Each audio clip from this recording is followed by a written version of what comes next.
मंत्री शहबाज शरीफ ने सिंधु के पानी को अपनी रेड लाइन करार दिया। लेकिन सवाल यह है कि पाकिस्तान आखिर किस बात पर अकड़ दिखा रहा है, क्योंकि भारत का संदेश बिल्कुल साफ है। आतंकवाद और पानी दोनों साथ साथ नहीं चल सकते। एक तरफ शहबाज धमकी दे रहे हैं, पानी रोका गया तो पाकिस्तान डायरेक्ट रिस्पांस देगा दर्शकों, वहीं दूसरी तरफ भारत ने साफ कर दिया कि दशकों पुरानी सिंधु जल व्यवस्था को अब आतंकवाद के साए में नहीं चलाया जाएगा। जी हां, तो क्या पाकिस्तान की पानी वाली धमकी सिर्फ बौखलाहट है? क्या सिंधु का पानी अब भारत पाकिस्तान के बीच नए रणनीतिक टकराव का मोर्चा बनने जा रहा है? अगर पाकिस्तान पानी को रेड लाइन कह रहा है तो भारत की रेड लाइन क्या है? पानी पर पाकिस्तान की धमकी या भारत के सामने उसकी नई परेशानी? क्योंकि भारत का तो एजेंडा साफ है, पहले बूंद बूंद तरसाएंगे फिर बम बरसाएंगे। सुनिए शहबाज शरीफ ने क्या धमकी में कहा है, उसके बाद हम डिबेट में आगे बढ़ेंगे।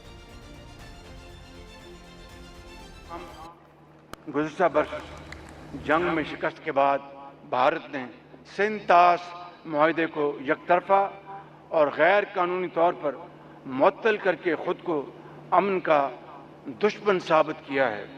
मैं वाशगाफ अल्फाज में ऐलान करता हूं कि पाकिस्तान के पानी की एक एक बूंद हमारी रेड लाइन है। भारत राह रास्त पर ना आया तो उसे बराह रास्त जवाब दिया जाएगा। मुझे हंसी आ रही है, लेकिन दर्शकों शहबाज को सुन लिया, आप देश का सवाल भी सुन लीजिए। सवाल नंबर 1 आपकी स्क्रीन पर, पानी पर पाकिस्तान की धमकी के बाद क्या भारत अब पलटवार करेगा? बड़ा सवाल। सवाल नंबर 2 दर्शकों, जिस पर हम चर्चा करेंगे पैनल के साथ, शहबाज शरीफ की वाटर वाली धमकी कितनी गंभीर, कितनी सीरियस है? सवाल नंबर 3 आपकी स्क्रीन पर, सिंधु जल संधि पर पाकिस्तान क्यों बौखलाया हुआ है? सवाल नंबर 4 जिस पर हम पैनल के जरिए चर्चा भी करेंगे दर्शकों, पाकिस्तान को डर है कि भारत पानी का इस्तेमाल अब स्ट्रेटेजिक हथियार के रूप में करेगा, ये सही है या गलत? सवाल नंबर 5, क्या पाकिस्तान की रेड लाइन वाली धमकी सिर्फ गिदड़ भभकी है? दर्शकों अगले 1 घंटे लगातार एक गंभीर विश्लेषण लेकर आए हैं। शहबाज शरीफ की फ्रस्ट्रेशन भी दिखाएंगे और पाकिस्तान की स्ट्रेटेजी भी आपको बताएंगे। सबसे पहले शहबाज शरीफ साहब ने क्या कुछ कहा है दर्शकों, वो आपको मैं बता दूं बिग स्क्रीन पर कि उनके बयान के मायने मतलब क्या है, और जो फ्रस्ट्रेशन है शहबाज शरीफ की थोड़ा बढ़ गई। कैसे? बयान के जरिए समझिएगा। बयान नंबर 1, सिंधु का पानी हमारी रेड लाइन है। सिंधु का पानी हमारी रेड लाइन, अच्छा जी। बयान नंबर 2 जो शहबाज शरीफ ने कहा है, पानी रोका गया तो पाकिस्तान जवाब देगा। अरे 1 साल से धमकी दे रहे हैं, जवाब कब देंगे? भारत चुप है because we believe in action, we don't blow our own trumpets. ठीक है। बयान नंबर 3 आपकी स्क्रीन पर, एक बूंद भी बर्दाश्त नहीं करेंगे, अगर पानी पाकिस्तान का रोका गया तो भारत को धमकाएंगे। बयान नंबर 4 वो कहते हैं पानी पर कोई समझौता नहीं होगा। समझौता आपसे करना कौन चाहता है? किसने आपको बोला कि समझौते के लिए आइए? अपने मुंह में मियां मिट्ठू बनते रहिए शहबाज साहब। बयान नंबर 5 आपकी स्क्रीन पर, भारत को डायरेक्ट रिस्पांस देंगे। अरे दीजिए, कब देंगे? कब? इंतजार हम भी कर रहे हैं कि पाकिस्तान रिस्पांस तो दे। जब बाकी रिस्पांस से खाली हो जाए, पैसा इकट्ठा कर ले, अपनी गरीबी दूर कर ले, तब तो रिस्पांस भारत को देगा। लेकिन सिंधु जल संधि क्या दर्शकों, वो आपको मैं बताऊं, जिस पर पाकिस्तान आग बबूला हो रहा है, रह रहकर धमकियां दे रहा है और भारत चुप है। हम सुन रहे हैं, क्योंकि कहते हैं सुनने वाला ज्यादा बड़प्पन दिखाता है, कम दिमाग वाले बोलते रहते हैं। इन्फो नंबर 1, 1960 में भारत पाकिस्तान के बीच एक जल संधि होती है, एक समझौता होता है, जब प्रधानमंत्री पंडित जवाहरलाल नेहरू जी थे। 19 सितंबर 1960 को कराची में दोनों देशों के बीच दस्तखत हुए, हस्ताक्षर हुए, सिग्नेचर हुए इस संधि को लेकर दर्शकों। इन्फो नंबर 3 आपकी स्क्रीन पर, विश्व बैंक की मध्यस्थता में यह संधि हुई थी। वर्ल्ड बैंक मीडिएशन के लिए था वहां पर, वर्ल्ड बैंक, हाँ विश्व बैंक, जिससे आजकल पाकिस्तान उधारी मांगता रहता है। इन्फो नंबर 4 आपकी स्क्रीन पर, 6 नदियों के पानी के बंटवारे पर रजाबंदी बनी दर्शकों कि 6 नदियां हैं, उनका पानी बांटा जाएगा। पूर्वी नदियां राबी, ब्यास, सतलुज, ये 3 नदियां भारत के हिस्से में आई। इसका इस्तेमाल, इसके पानी का इस्तेमाल भारत कर पाएगा, जबकि पाकिस्तान के हिस्से में 4 नदियां आई। कौन कौन सी आई दर्शकों? हमारे हिस्से आई राबी, ब्यास और सतलुज, लेकिन पाकिस्तान को 4 नदियों का पानी जाना, इस पर संधि बनी, इस पर दस्तखत हुए, इस पर सिग्नेचर हुआ। वो नदियां थी सिंधु, झेलम, चिनाब। ये तमाम जो नदियां थी, ये पश्चिमी नदियां सिंधु झेलम चिनाब, ये पाकिस्तान के लिए थी। पाकिस्तान का पानी इन नदियों में जाना था और पूर्वी नदियों का पानी हमारे पास आना था। सिंधु जल संधि को भारत को पश्चिमी नदियों पर सीमित उपयोग की अनुमति भी मिली। जी हां, भारत को सीमित उपयोग की अनुमति भी मिली कि भारत इन पानी का इस्तेमाल, इनके फ्लो का इस्तेमाल जैसे चाहे वैसे कर सकता है। हाइड्रो पावर बनाने का अधिकार भी भारत के पास गया। जी हां, हाइड्रो पावर बनाने का अधिकार भी भारत ने अपने पास रखा, लेकिन पाकिस्तान भारत को डिक्टेट करता है, सिंधु जल समझौते पर ऐसा करिए, वैसा करिए, नहीं तो ये कर देंगे, नहीं तो वो कर देंगे।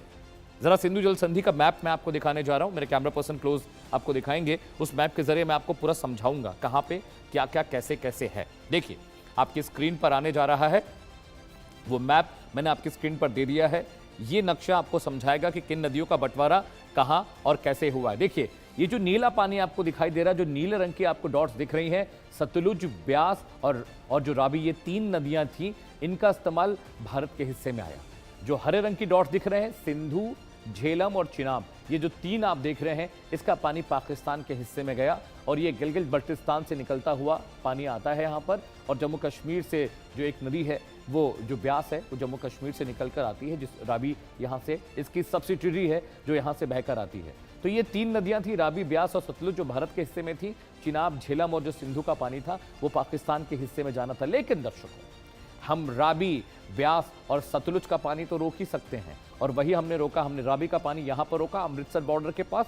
हमने सतलुज का पानी यहाँ रोका, जो उनका सिंध लाहौर के नीचे वाला जो इलाका है, वहाँ हमने रोका। और ब्यास का पानी भी हमने कंट्रोल करने की कोशिश की, जिसकी वजह से उनके पास जो पानी की सप्लाई थी वो कम हो गई। और जो झेलम नदी बहती है कश्मीर से, वहाँ पर भी हमने कोशिश की है कि वहाँ का पानी भी डाइवर्ट कर सके, क्योंकि हम वहाँ रिजर्वायर्स बना रहे हैं दर्शकों।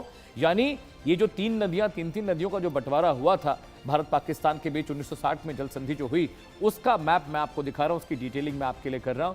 लेकिन पाकिस्तान ने धमकी दी कि भाई पानी रोका तो रॉकेट दाग देंगे, हाथ काट देंगे, हम रिटेलिएट करेंगे। चलिए, रिटेलिएशन कहां कहां होगा दर्शकों, वो भी बता दूं। भारत पाक में कहां कहां जंग की आशंकाएं हैं, बॉर्डर का पूरा मैप आपके लिए लेकर आया हूं। ये मैप आप देखेंगे तो आप समझ जाएंगे। जी हां, ये देखिए, ये भारत है, ये पाकिस्तान बॉर्डर की तस्वीर मैं आपके लिए लेकर आया हूं। हवाई मोर्चा, missile, long range strike, cyber electronic warfare की भी तैयारी हमने कर ली है। लेकिन देखिए, यहां पर आप देखिए, एक जो ये इलाका अमृतसर के पास का है, ये एक हमारे लिए बहुत बड़ा कंटिजेंट पॉइंट है। श्रीनगर में जो लाइन ऑफ कंट्रोल है, यहां पर एक बड़ा मोर्चा बनता दिखाई दे रहा है। इसके अलावा राजस्थान में आएंगे, जैसलमेर, बाड़मेर के पास आएंगे, वो पाकिस्तान का बॉर्डर है। अमृतसर हो गया, श्रीनगर के पास हो गया। उसके बाद अगला जो ये सरक्रिक लाइन है पश्चिम भारत में, जो गुजरात में लगती है, जिसे कक्ष ऑफ रन कहते हैं, वहां पर यहां पर एक टसल का देखिए पॉइंट है, जिसको गुजरात में है। समुद्री सीमा विवाद यहां पर बहुत वक्त से चला आ रहा है। राजस्थान सेक्टर की बात करें तो लंबी अंतर्राष्ट्रीय सीमा है और टैंक मूवमेंट वगैरह यहां पर लगातार हो रहे हैं। पंजाब सेक्टर की बात करें तो अमृतसर और लाहौर के पास वाला जो इलाका है, ड्रोन हमले, घुसपैठ की सीमा पर कोशिश यहां पर होती है। ऊपर जो इलाका देख रहे हैं, श्रीनगर, LOC, जम्मू कश्मीर, घुसपैठिए, और यहाँ पर लगातार इंट्रूडर्स आते रहते हैं, यहाँ पर हमले होते रहते हैं, सीजफायर का उल्लंघन होता रहता है। तो ये मैप है। अरब सागर में भी कहीं ना कहीं जल मोर्चे पर भी देखिए, यहाँ पर भी टसल दिखाई दे रहा है। अरेबियन सी में भी यहाँ पर कराची और पोर्ट देख रहे हैं, यहाँ पर ये देखिए वेस्टर्न पार्ट ऑफ इंडिया है, यहाँ से भी नौसैनिक टकराव, पनडुब्बी गतिविधियाँ और युद्धपोत की तैनाती को लेकर लगातार मामला बनता रहता है। आगे बढ़ते हैं दर्शकों, सिंधु जल विवाद पर बड़े बयानों की भी बात कर लें। कौन कौन से बयान आए? जी हाँ, प्रधानमंत्री नरेंद्र मोदी ने कहा खून और पानी साथ साथ नहीं बहेंगे। जी हाँ, पीएम मोदी ने साफ कर दिया कि खून और पानी साथ साथ नहीं बहेंगे। लेकिन एक पाकिस्तानी नेता ने कहा कि जो पानी आ रहा है उसमें हम खून घोल देंगे। अभी तक खून पहुंचा नहीं पानी में। गृहमंत्री अमित शाह ने कहा सिंधु जल संधि कभी बहाल नहीं होगी और पाकिस्तान को जाने वाला पानी भारत के इस्तेमाल में लाया जाएगा। गृहमंत्री अमित शाह का बयान आपको दिखा दिया। अगला बयान आपको दिखा रहे हैं। जी हाँ, अगला बयान भी दिखा देते हैं। ये विदेश मंत्री एस जयशंकर साहब का बयान। उन्होंने कहा संधि तब तक होल्ड पर रहेगी जब तक पाकिस्तान आतंकवाद को विश्वसनीय और अपरिवर्तनीय रूप से समाप्त नहीं करता, खत्म नहीं करता। डॉक्टर एस जयशंकर, विदेश मंत्री।